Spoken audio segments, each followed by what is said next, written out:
구절들만 몇 개 읽도록 하겠습니다. 저와 여러분이 한 목소리로 합독을 하겠습니다. 옆에 나와 있는 것만 읽으시면 되겠습니다. 요한복음 18장 12절부터 27절 가운데서 합독합니다. 이에 군대와 천부장과 유대인의 아랫사람들이 예수를 잡아 결박하여 먼저 안나스에게로 끌고 가니 안나스는 그의 대제사장인 가야바의 장이니라. 가야바는 유대인들에게 한 사람이 백성을 위하여 죽는 것이 유익하다고 권고하던 자라라. 시몬 베드로와 또 다른 제자 한 사람이 예수를 따르니 이 제자는 대제사장과 아는 사람이라. 예수와 함께 대제사장의 집들에 들어가고 베드로는 문 밖에 서 있는지라. 대제사장을 아는 그 다른 제자가 나가서 문 지키는 여자에게 말하여 베드로를 데리고 들어오니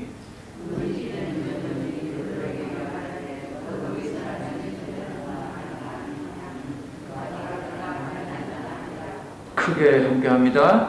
그때가 추운 고로 종과 아랫사람들이 불을 피우고 서서 쬐니 베드로도 서서 함께 서서 쬐더라. 아멘. 여러분 바닷가에 가보셨습니까? 바닷가에 가면 바다에서 일렁이는 파도를 보게 될 것입니다. 어떤 날은 파도가 그냥 있는 듯 마는 듯 하고 어떤 날은 파도가 상당히 그냥 크게 일렁이고 하는 모습을 볼 텐데 아무리 잔잔하게 보이는 바다라 할지라도 파도는 분명히 있습니다. 그 사이즈가 작아서 우리는 파도다라고 이야기를 안 할 뿐 바다 위에는 파도가 있습니다. 바닷가 주민들은 웬만해서는 파도를 무서워하지 않습니다. 이유는 뚝이 있거나 방파제가 있기 때문입니다. 성도 여러분, 여러분의 인생에도 파도가 있는 것을 아십니까? 이런저런 문제들이 우리의 삶을 찾아왔다가 떠났다가를 반복하지 않습니까?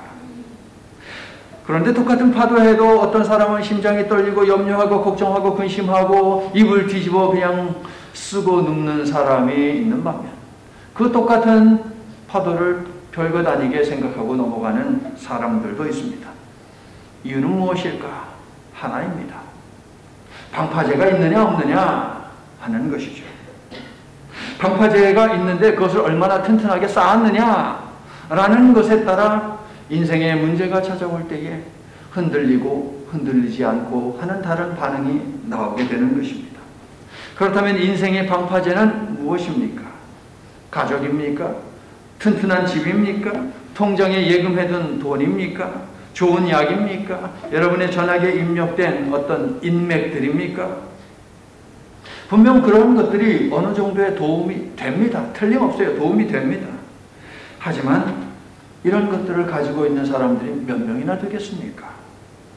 그리고 그런 것들은 궁극적이지 않습니다. 잠깐은 우리를 도와줄 수 있지만 평생 동안은 우리를 도와주지 않습니다. 심지어 가족도 마찬가지죠. 여러분 친척이 와가지고 나를 평생 책임지고 먹여 살려다오라고 하면 여러분 그렇게 하겠습니까? 자식이라면 몰라도. 자식도 다 컸는데 그렇게 하겠습니까? 너 좀 나가라, 너 좀 독립해라 라고 하죠. 인생을 파고드는 고난의 파도를 온 몸으로 막는 방파제는 무엇이냐? 바로 여러분의 기도입니다. 여러분의 기도가 인생의 파도를 막는 방파제입니다. 베드로는 기도하지 않았기에 고난의 때에 세상에 칼을 쥐고 휘둘렀습니다. 체포된 예수님을 멀찍이서 따랐죠. 멀찍이서 따랐다는 말은 뭡니까? 가까이 가자니 용기가 나지 않고 그렇다고 포기하자니 양심의 가책이 느껴지고 이러지도 저러지도 못하고 하는 상태, 이게 바로 멀찍이서 따랐다라고 하는 표현의 의미가 되겠습니다. 그래서 어떻게 됐습니까? 결국 베드로는 예수님과의 관계를 부정하잖아요. 3번이나. 기도하지 않았더니 완전히 추락하고 말았습니다. 베드로의 삶에는 기도의 방파제가 없었어요. 그래서 그냥 무너지고 말았습니다. 여러분에게는 견고하고 높은 기도의 방파제가 구축되어 있어서 어떠한 환난의 파도도 어떠한 슬픔의 파도도 어떠한 염려의 파도도 여러분을 어찌하지 못하게 만드시기를 예수님의 이름으로 축원합니다. 자, 예수님을 체포한 자들은 세 부류로 구성이 되어 있습니다. 예수님을 배신한 가룟 유다가 있습니다. 로마 총독이 보내준 로마 군병들이 있습니다. 그리고 대제사장과 바리새인들이 보내준 템플 폴리스, 성전 경찰들이 있습니다. 수적으로 군사적으로 월등한 힘을 가진 그들 앞에서 예수님은 말씀하십니다. 에고 에이미, 내가 바로 너희가 찾는 사람이야. 이 한마디에 무장한 군인들이 무서워서 뒷걸음질 치고 그리고 땅에 엎드렸습니다. 기도하는 사람에게는 권위가 있기 때문이죠, 여러분. 예수님은 제자들을 사랑하되 죽기까지 사랑하셨기 때문에 I am 에고 에이미, 내가 그다 라고 하면서 제자들 앞에 나서서 제자들의 생명을 위해서 온몸으로 막아섰습니다. 우리 예수님께서는 저와 여러분을 위해서도 지금 앞에서 열심히 싸우고 계시는데 여러분은 영적으로 깨어있는지요? 그 예수님을 바라보면서 함께 예수님과 싸우고 있는지요? 아니면 예수님 당신만 피 흘리고 싸우시오, 나는 좀 뒤에서 좀 쉬겠습니다 라고 하면서 잠만 자고 있지는 않은지요, 여러분? 심각하게 여러분의 영적인 상태를 하나님의 말씀 앞에서 판단해 보시기를 바랍니다. 그리고 자고 있다면, 졸고 있다면 깨어야 합니다. 예수님이 피 흘려 앞에서 싸우고 있는데 내가 그럴 수는 없잖아요, 여러분. 동의하십니까? 오늘 본문에는 두 개의 이야기가 있어요. 두 개의 이야기가 있는데 요한은 참 재미있습니다. 마치 자신이 카메라 감독이라도 된 것처럼 여기 이 이야기를 비췄다가 또 이 이야기를 비췄다가 또 카메라를 여기다 비췄다가 또 저기다 비췄다가 하는 일을 하고 있습니다. 예수님과 베드로를 번갈아 가면서 독자들로 하여금 보게 하지요. 겟세마네 동산에서 예수님을 포박한 자들은 희한한 일을 벌입니다. 예수님이 정치적인 죄를 지었다면 그를 로마 법정에 세워야 하는 것이고 총독 관저로 데리고 가야 하는 것이고, 예수님이 종교적인 죄를 지었다면 사내들인 공회로 데리고 가야 하는 것이 마땅합니다. 그런데 예수님을 체포하고 포박한 끈으로 묶은 그 자들은 무엇을 했느냐? 예수님을 데리고 안나스라고 하는 퇴임한 대제사장의 집으로 데리고 갔다라고 하는 것입니다. 불법입니다. 안나스는 누구냐? 예수님이 소년이던 6년부터 15년까지 대제사장으로 있던 인물인데 빌라도 이전의 총독에 의해서 그의 대제사장직이 박탈당했습니다. 나이가 돼서 때가 되어서 후임자에게 물려준 것이 아니라 쫓겨났다고요, 여러분. 그러나 그와 그의 집안의 영향력은 막강했습니다. 막대한 돈을 풀어서 그의 집안 대대로 대제사장직을 해먹던 놈이 바로 이 안나스와 그의 후손들입니다. 그의 사위인 가야바가 안나스의 뒤를 이어서 대제사장이 되고 그의 손자들이 또 대를 이어서 대제사장직을 해먹는데 35년 동안 대제사장직을 해먹으면서 막대한 권력과 부를 누렸습니다. 안나스는 당시 유대인들 내부에서는 자태가 공인하는 원로급 지도자로서 사람 목숨을 가지고 저울질할 정도로 큰 힘을 행사하던 자였습니다. 안나스의 사위 가야바는 어떻습니까? 그의 활약에 대해서 사도 요한이 보도한 적이 있습니다. 11장 49절부터 50절. 거기 보시면 예수님이 행하신 표적 때문에 유대인들 가운데에서도 많은 사람들이 예수님을 믿게 됩니다. 그래서 유대 종교 지도자들이 모임을 소집을 해가지고 대책을 논의하게 됩니다. 야, 이 예수를 도대체 우리가 어떻게 해야 하냐? 우리 유대인들 가운데에서도 저 예수를 추정하는 자들이 점점점 많아지는데 이러다가 우리 유대교 무너지는 것 아니야? 그때 대제사장으로 있는 가야바가 나서서 이야기합니다. 하이, 사람들 별 얘기 다 하네. 본래 대를 위해서 소를 희생시키는 건 아니야. 저까지 놈 하나 잡아다가 족쳐가지고 죽이면 되는 거지 뭘 그걸 걱정을 해? 라고 가야바가 이야기를 했습니다. 가야바는 자신의 이러한 논리대로 성전 경찰과 로마의 병력을 받아가지고서 예수님을 체포했고 결국 종교 재판도 아니고 정치 재판도 아닌 뭐 어쨌든 예수님을 심판대 위에 세웠습니다. 여기서 중요한 사실 하나가 찾아집니다. 가야바는 한 사람을 희생시켜 백성의 유익을 도모하자라고 했습니다. 비록 그가 부지 중에 이러한 말을 했다 하더라도 하나님의 계획이 바로 이것이었죠. 우리 하나님은 한 사람을 희생시켜서 모든 인류를 구원하시고자 했습니다. 이 한 사람은 바로 누구? 예수님이죠. 이게 바로 하나님의 구속 사역이었습니다. 요한은요, 이처럼 악한 자들의 입을 빌려서 하나님께서 하시는 일을 말하게 하는 일을 이미 앞에서 여러 번 했습니다. 오늘 본문에서도 마찬가지입니다.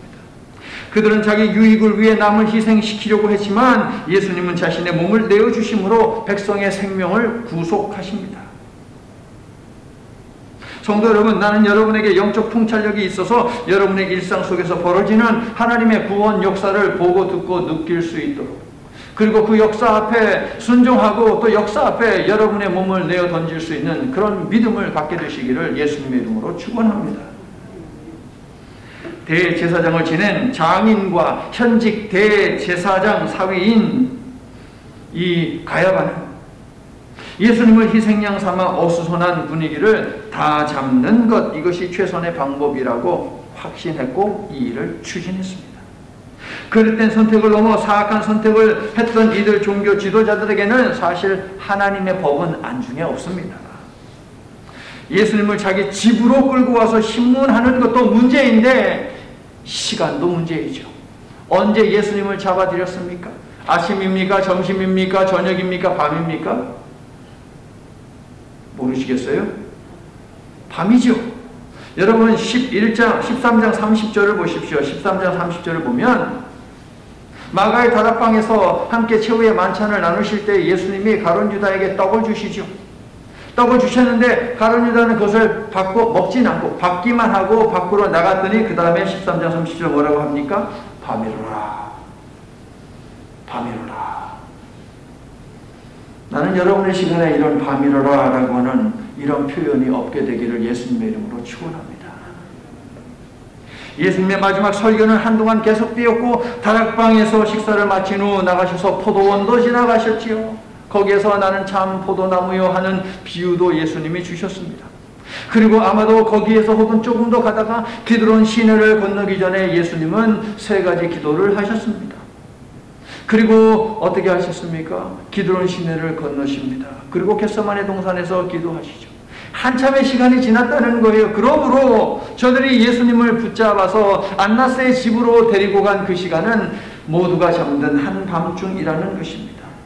이 시간에는 재판이 열려서는 안 됩니다. 불법입니다. 그러므로 종교 지도자들이 야간에 불법 재판을 하면서까지 예수님을 신문한 것이죠. 목적은 하나, 자기들의 기득권을 지키기 위해서입니다. 밥그릇 뺏기지 않으려고 군대를 움직이는 폭력을 정당화하고 거짓까지 동원해서 죄 없는 사람을 죄인으로 만들었습니다. 한두 번 해본 솜씨가 아니죠. 본래 대를 위해서 소를 희생시키는 거야. 늘 이러한 논리로 그들은 성전을 운영해왔고 유대계를 지키려고 했습니다. 요한은 이제 카메라를 잠시 베드로에게로 비추지요. 15절 전반부 읽어주세요. 시작. 시몬 베드로와 또 다른 제자 한 사람이 예수를 따르니. 자, 여기까지. 마태와 마가 누가에 따르면 다른 제자는 없어요. 여러분 눈을 씻고 봐도 다른 제자가 뭐 했다는 건 없습니다. 그리고 베드로에 대해서 마태, 마가, 누가는 공통되게 큰 목소리로 한 목소리를 이야기하는 것이 베드로가 멀찍이 따랐다라고 되어 있어요. 베드로가 멀찍이서 예수님을 따른 것에 초점을 맞추고 있습니다. 말씀드린 대로 예수님 가까이서 따라가자니 자신에게 불똥이 튀어서 왠지 해가 올 것 같고, 예수님에게 가까이 나아가자니 멀리 하자니 자신의 마음이 왠지 찝찝한 거예요. 여러분, 참으로 비겁하고 애매한 태도를 베드로는 보이고 있습니다. 멀찍이 따른 베드로는 박쥐처럼 상황이 좋아지면 예수님에게 가까이 다가갈 것이고 상황이 안 좋아지면 도망가야지 하는 마음을 가진 것이죠. 예수님이 저렇게 붙잡혔다가 혹시라도 미라클 그냥 기적을 보여가지고 저놈들을 탁 때려눕히고 막 하면 그때 이제 또 이제 한번 나서서 또 어떻게 해보려고 하는 이런 마음이 있었겠죠. 그런데 예수님이 말없이 저렇게 붙들려 가고 그리고 십자가까지 정말 지게 된다면 도망치려고 했겠죠. 다른 9명의 제자들처럼 말입니다.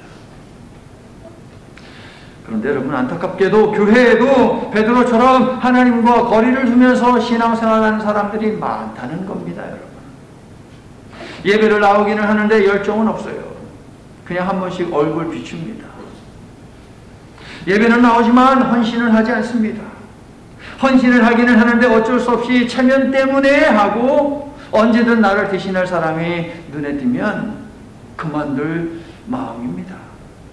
헌금 생활도 하나님 앞에서 결단하고 하기보다는 있으면 좀 하고 어려우면 안 하고 기분 좋으면 좀 더 하고 기분 안 좋으면 안 하고, 이런 사람들에게 요즘 같은 팬데믹 상황은 너무나도 좋은 것입니다. 온라인으로 예배를 드려야 하니 교회에 가지 않아도 되고 헌신에 대한 부담도 없고 헌금도 대충 알아서 하면 되는 것이고, 이 팬데믹 상황에서 전 세계 모든 성도는 알아야 할 것입니다. 하나님이 알곡과 가라지를 지금 구분하고 계시는지 우리가 어떻게 압니까, 여러분? 만약에 하나님께서 오늘 이 팬데믹 상황 속에서 알곡과 가라지를 철저히 구분하셔서 심판을 준비하고 계신다면, 그것을 안다면 오늘날 전 세계의 그리스도인들은 무엇을 할까요, 여러분? 더더욱 예배 자리를 찾을 것이고 더더욱 삶의 자리에서 어느 곳에 있든지 하나님 앞에 이 심판을 예비하며 기도하지 않겠습니까, 여러분? 나는 여러분이 필요할 때만 하나님을 곁에 다가가고 필요 없을 때는 멀리하는 이 박쥐 같은 종교 생활은 버려버리고 어떤 상황 속에서도 하나님과 거리를 두지 않고 늘 하나님과 함께 신앙생활을 하며 살아가시기를 예수님의 이름으로 축원합니다. 거기에 구원이 있습니다. 박쥐 같은 생활에는 구원이 없어요, 여러분. 선택해야 합니다. A냐 B냐, 하나님이냐 세상이냐 결정해야 하는 것이에요. 예배냐 아니면 내 라이프냐 결정해야 하는 거예요, 여러분. 기도냐 아니면 내 마음대로냐 결정해야 하는 거예요, 여러분. 말씀드린 대로 다른 복음서에는 15절에 등장하는 다른 제자가 없습니다. 다른 유다는 예수님을 배신하고 팔아넘긴 후 이 자리에 없고 다른 9명의 제자들도 흔적도 없이 사라져버렸습니다. 성경 어디에도 없어요, 여러분. 그런데 마가복음의 보도에 따르면 14장 50절 말씀을 보게 되면 예수님이 체포되자 모두 다 도망갔다, 예수님을 모두 다 떠나고 도망갔다라고 이렇게 정확하게 표현이 되어 있습니다. 겁을 먹은 것이죠. 그런데 그들 중에 두 제자가 도망갔다가 이거 아니지 하고 따라 나선 것 같아요. 그런데 두 제자 중에 한 사람은 이름이 공개가 되는데 한 사람은 공개가 되지 않네요. 공개된 사람은 베드로이죠. 그러면 공개되지 않은 사람은 누구냐 하는 것, 여기에 관심을 갖게 되죠. 학자들 사이에서는 아리마대 사람 요셉이다, 니고데모다, 요한의 형제 야고보다 하는 등등등 여러 가지 의견을 내놓습니다만은 정확한 것은 없어요. 하지만 이 내용이 요한복음에 기록되어 있고 다른 제자라고 하는 표현은 요한복음 다른 곳에서도 사용이 되고 있습니다. 그리고 십자가에서 누가 끝까지 남아 있었느냐? 사도 요한이 남아 있었다라고 하는 것이 정설이죠. 그러므로 여기 다른 제자는 아마도 사도 요한일 것입니다. 요한의 집안은 대대로 무엇이었습니까? 제사장입니다. 그러므로 대제사장하고 안면이 있을 것이고 뭔가 서로 알고 지냈을 것이에요. 그러므로 그 문지기 여종이 사도 요한을 알아보았겠죠. 여러 번 들락날락했으니까 알아보았겠죠. 그래서 사도 요한이 이야기하는 거예요. 들어오지 못하고 저기서 소송되는 베드로를 이렇게 가리키면서 저 사람도 들어오게 해라. 내가 아는 사람이야. 문제없어. 그렇게 해서 들어가게 되었습니다. 요한이 예수께 카메라를 향할 때 베드로는 이 제자 덕분에 혹은 때문에 안나스의 집들에 있습니다. 세 부류에게 잡힌 예수님이 안나스에게 신문 받으실 때에 베드로 역시 세 부류의 사람들에게 추궁을 당합니다. 요한복음에서 숫자가 굉장히 중요해요, 여러분. 숫자 가지고서요 서로 비교하고 막 하거든요, 여러분. 마태, 마가, 누가는 베드로를 의심한 사람에 대해서 별 관심이 없습니다. 예수님을 모른다고 부인한 베드로의 태도가 무엇이었느냐, 여기에 관심이에요. 마태, 마가, 누가. 그 태도가 점점 심각해지는 거예요. 부인했습니다. 저주하고 부인했습니다. 맹세하고 부인했습니다. 점점 베드로의 상태가 심각해지고 있다라는 것을 밝히고 있는 거죠. 그런데 사도 요한은 의심하며 물은 세 부류의 사람들이 누구인가에 대해서도 관심을 가지고 있습니다. 먼저 17절. 여종이 있습니다. 자, 여종. 자, 여자는 당시 인구 숫자에 포함되지 않고요. 남자의 소유물에 불과할 정도로 사람 대접받지 못하는 존재입니다. 그런데도 베드로는 그러한 문지기 여자 노예의 말 한마디에 겁을 먹고 어찌할 바를 모르고 있어요, 여러분. 두 번째 25절에 보니까 불을 쬐던 사람들이 있네요. 18절을 보시면 종들과 하속들이 있는데 바로 그들입니다. 정관사 더가 불을 쬐던 사람들에게 붙어 있어요, 여러분.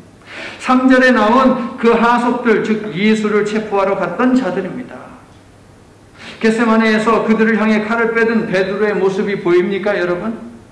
겟세마네 동사에서는 그 하속들에게 칼을 빼서 막 휘두르려고 막 했는데 여기에서는 그 하속들을 보고 완전히 쫄았어요, 여러분. 그래서 예수님을 모른다고 부인하죠. 세 번째 26절 누구입니까? 말고의 친척. 자, 말고를 향해서는 베드로가 무엇을 했습니까? 칼을 빼어들고 그의 귀를 내리쳐서 귀를 잘라버렸잖아요. 그런데 지금 베드로의 모습은 어떻습니까? 그런 모습 여러분 보입니까? 보이지 않잖아요. 이 세 부류의 사람들이 베드로를 의심하며 예수님과의 관계에 대해 물은 장소는 어디입니까? 빌라도의 법적입니까, 여러분? 산헤드린 공회입니까, 여러분? 아니잖아요. 대제사장 자리에서 쫓겨난 안나스의 집입니다.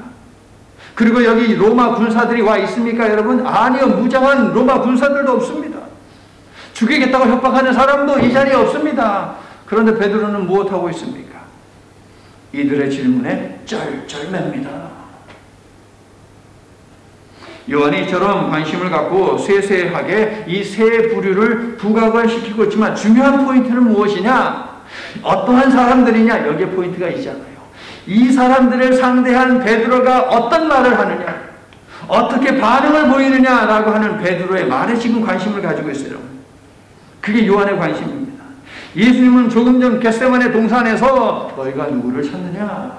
라고 했을 때 그들이 나사렛 예수를 찾는다라고 할 때 예수님이 에고헤이민, 내가 바로 그다, 나다 라고 말씀하시죠. 몇 번 예수님이 나다라고 말씀하셨어요? 2번 나다라고 말씀하셨습니다. 물론 보면은 내가 그니라 요거는 세 번이지만 한 번은 그냥 표현하는 것 예수님이 그렇게 하셨다라고 하는 것을 인용하고 있고 예수님이 직접적으로 내가 그다 에고에임이라고 말씀하신 것은 2번입니다, 여러분. 2번. 요한복음에서 숫자가 중요하다고 그랬어요.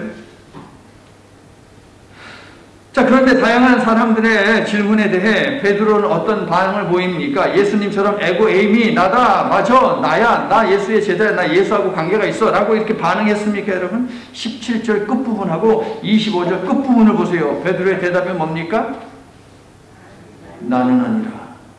자, 여러분, 내가 그니라에 네모박스 했죠? 여기다도 네모박스를 하세요. 나는 아니라. 17절 끝, 25절 끝, 나는 아니라. 27절에도 그냥 예수님 부인했다라고 되어 있지만 여기서도 내가 아니다라고 말을 할 수 있지만 요한은 그렇게 하지 않았어요. 이유가 뭐예요? 예수님이 앞에서 2번 자신의 입으로 직접적으로 에고에이미라고 대답을 하셨잖아요. 내가 그다. 그런데 베드로는 우크에이미 나는 아니다라고 2번 말해요. 이 숫자를 맞추는 거예요, 여러분. 신문을 받고 있는 예수님은 어떤 말씀을 하시는지 베드로는 어떤 말을 하고 있는지 이 모습을 갖다가 요한은 비교하고 있어요. 기가 막히게 잘 쓴 거예요, 요한복음은, 여러분.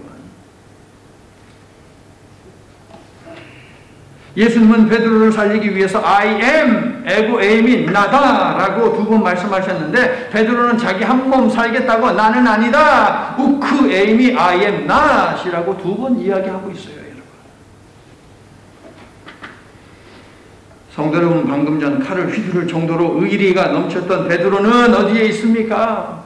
주는 그리스도시요 살아계신 하나님의 아들입니다라고 정확하게 대답했던 그 베드로는 도대체 어디에 간 것입니까, 여러분?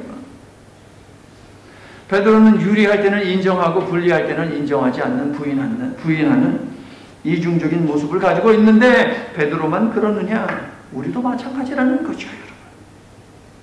성도 여러분, 잘못된 길을 가는 것도 문제이지만 내가 잘못된 길을 가고 있는 것을 모르는 것, 이게 더 문제 아닙니까, 여러분? 3번이나 모른다고 하니 베드로는 자신이 무슨 잘못을 하고 있는지 몰라요, 지금. 1번, 2번, 3번 무슨 말을 하고 있는지 몰라요. 여러분, 운전할 때 길을 모르면 사용하는 것이 내비게이션입니다. 내비게이션. 자, 길을 몰라서 내가 도착해야 되는 거기 주소를 갖다가 기계에다가 딱 찍었어요. 그때 거기 이제 길을 안내를 하는 거예요. 내비게이션을 켜고 입력을 시켰으면 내비게이션이 안내하는 것을 보면서 들으면서 그대로 가야 되잖아요. 그런데 내비게이션만 켜놓고 나서 보지도 않고 듣지도 않고 내 멋대로 막 가요. 그럼 목적지에 도착해야 못해요. 못하는 거죠. 내비게이션을 켠다는 건 뭡니까? 내가 가야 하는 길을 모른다는 거죠. 아는데 내비게이션 왜 갑니까? 여러분 집에 갈 때 내비게이션 필요해요? 없잖아요. 여러분. 콜롬비아에 어디 마켓에 갈 때 내비게이션 필요합니까? 없잖아요. 그런데 생전 처음 가보는 곳을 가야 한다면 여러분 필요하죠. 오장로님, 오집사님 손녀딸이 있는 플로리다 학교에 가야 되는 일이 있어서 가요. 그냥 가실 수 있어요? 못 가잖아요. 내비게이션 있어야 돼요. 마찬가지예요. 우리가 가야 하는 진리의 길을 보여주는 것은 성경인데 성경을 펴지 않는다면 어떻게 갑니까? 못 가죠. 성경을 펴놓고서도 하나님의 말씀을 들으면서도 다 흘러가. 그냥 내 멋대로 살아. 그러면 진리에 도달하지 못하는 것 아닙니까, 여러분? 내가 가고 있는 길이 맞는지, 내가 있는 곳이 지금 맞는지 확인을 해야 한다 하는 것입니다. 그러나 베드로는 예수님의 가르침을 한쪽에 치우고 진리 대신 예수님을 외면하다가 돌이킬 수 없는 나락에 떨어져서 3번이나 예수님을 모른다고 부인합니다. 그때 뭐가 울었습니까? 여러분, 다구는 소리 조심하시길 바랍니다. 다구는 소리 조심해야 돼요. 주님은 우리의 삶에 가끔 혹은 자주 경종을 울리는 닭 울음소리를 보내시거든요. 우리가 귀 기울이지 않아서 듣지 못하니 우리는 닭 우는 소리에 조심해야 한다는 거예요. 동의하시면 아멘 합시다. 하나님이 분명히 보여주세요. 여러분, 우리한테 알려주시지 않고 우리의 삶에 고난을 주시는 분이 아니십니다. 우리 하나님. 문제는 보여주시는데, 알려주시는데 자느냐고 조느냐고 그것을 못 듣는 거죠. 못 보는 거죠. 여러분, 얼마나 안타깝습니까? 예수님이 베드로와 제자들에게 그랬습니다. 시험에 들지 않게 기도하라. 겟세마네 동산에서 그러셨어요. 그런데 뭐 했어요? 졸았어요. 잤어요. 그냥 깊은 잠에 빠져들었습니다. 여러분, 생명의 말씀을 지금 예수님은 하시는 거잖아요. 구원의 길을 알려주신 거잖아요. 시험에 들지 않게 기도하라. 깨어서 기도하라. 그런데 계속 그러지 않으니 대놓고 코 골고 자는 거죠. 여러분, 예수님이 깨웠어요. 저대로 두면은 시험에 빠지니까 일어나. 시험에 들지 않게 기도해야지. 그런데 또 깨웠어요. 또 자. 어떻게 해야 됩니까? 결국 3번 부인하잖아요. 여러분, 우리도 하나님의 말씀 앞에서 졸고 자면 베드로처럼 되는 거예요. 여러분, 나는 안 그렇다. 그런 게 어디 있습니까, 여러분? 육신으로 완전히 잠에 빠졌는데요.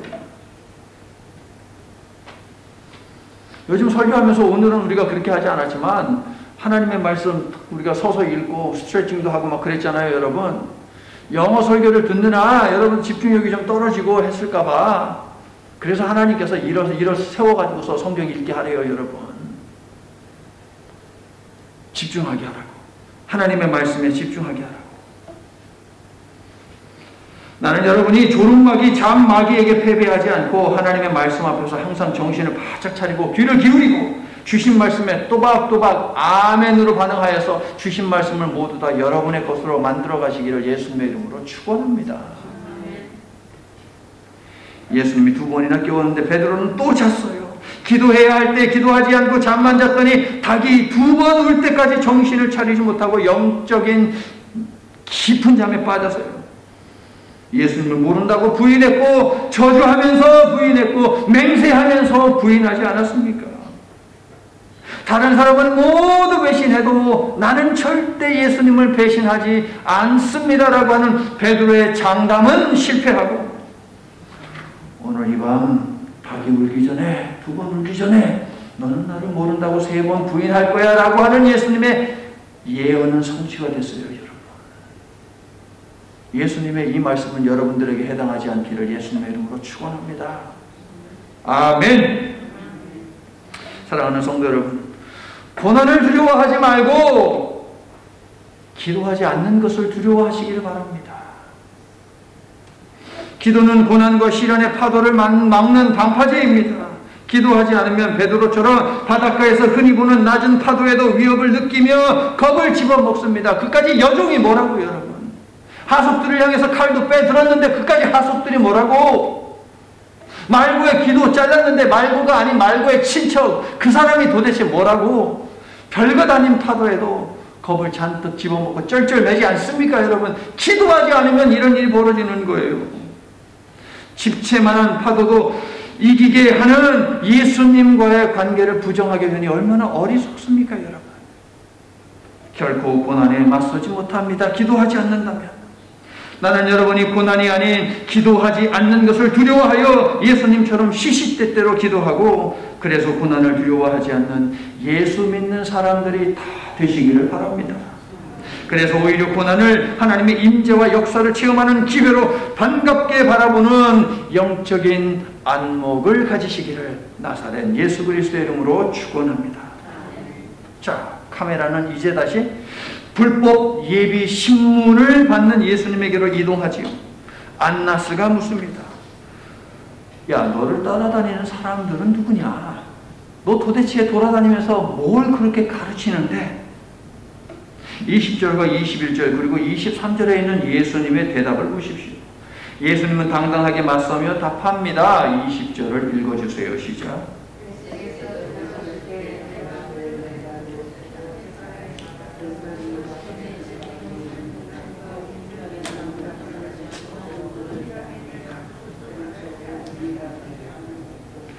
자, 예수님은 그동안 드러내놓고 활동을 하셨습니다.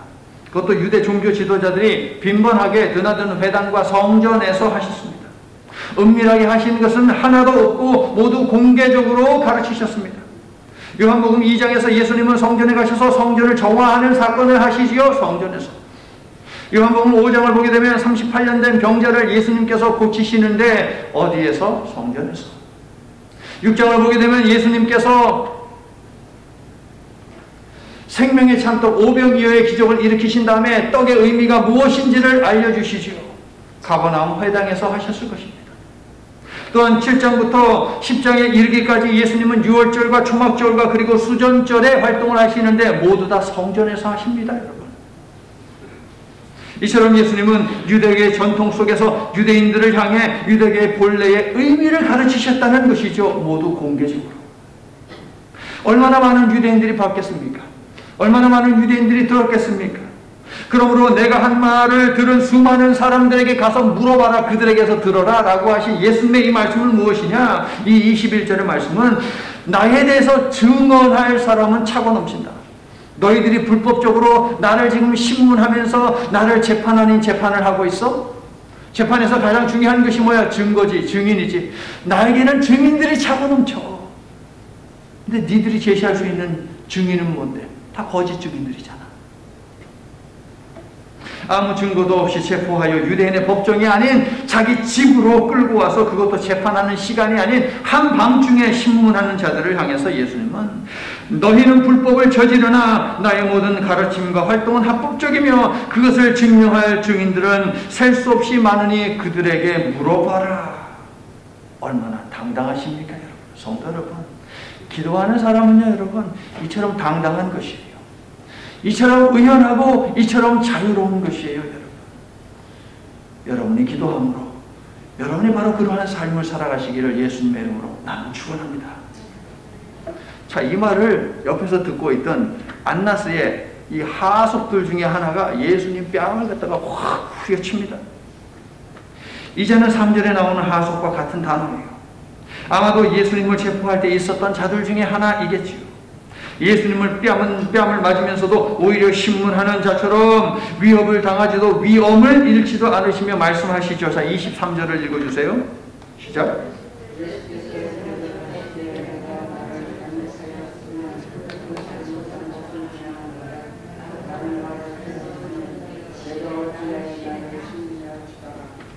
기도의 방파제를 견고하게 구축하신 예수님은 고난 앞에서 주눅들지 않으셨습니다. 수동적으로 당하지 않으시고 적극적으로 스스로 십자가 앞까지 성큼성큼 걸어가시죠. 여러분. 기도하셨기 때문이에요. 하나님의 아들이니까. 아니요. 예수님은 인간의 모습으로 오셨다니까요. 여러분. 철저히 인간으로 사셨다니까요. 그렇게 사심으로 말미암아 인간된 자들이 어떻게 살아야 할지를 몸으로 친히 보여주신 거예요. 여러분. 그러므로 우리가 본받아야 하는 것은 예수님의 기도입니다. 예수님은 하나님의 아들이기 때문에 그거는 핑계죠. 나 기도 안 하겠다는 거죠. 여러분. 사랑하는 성도 여러분, 베드로는 별것도 아닌 사람들에게 거짓 증언을 하고 있지만 예수님은 권력을 가진 대제사장 안나스와 그의 하속들에게 진리를 증언하고 있다는 거예요. 여러분. 카메라가 서로 다른 곳을 비추고 있고 그런데 서로 다른 이야기를 하고 있어요. 한 곳에서는 진리를 이야기하고 한 곳에서는 거짓을 이야기하고 있어요. 한 곳에서는 자기 자신의 목숨을 내던지고 희생하기 위해서 말을 하고 있고 한 곳에서는 자기 한 목숨 부지하기 위해서 거짓을 말하고 있다고 해요. 기가 막힌 거예요. 이 사도 요한의 이 보도 방식은 이게 정말 엄청난 겁니다. 여러분. 우리로 하여금 우리의 모습을 예수님과 비교하게 만들잖아요. 여러분. 베드로가 자신의 정체를 숨기고 있을 때 예수님은 자신의 정체를 확신하게 보여주고 계십니다. 십자가는 하나님께서 정하신 길이며 자신은 어린 양과 대제사장으로서 그 길을 가야 함을 우리 예수님은 아셨기 때문이죠. 그리고 기도로 준비하며 그 길을 걸을 수 있는 힘을 길렀기 때문이에요. 기도로 방파제를 견고하게 높게 쌓았기 때문에 십자가의 죽음, 비록 두렵지만 집채만한 파도가 넘어오는 것, 그것을 바라보는 것은 모든 인간이 두려운 것이죠. 여러분. 예수님도 두려웠지만 하지만 기도로 그것을 막았다는 거예요.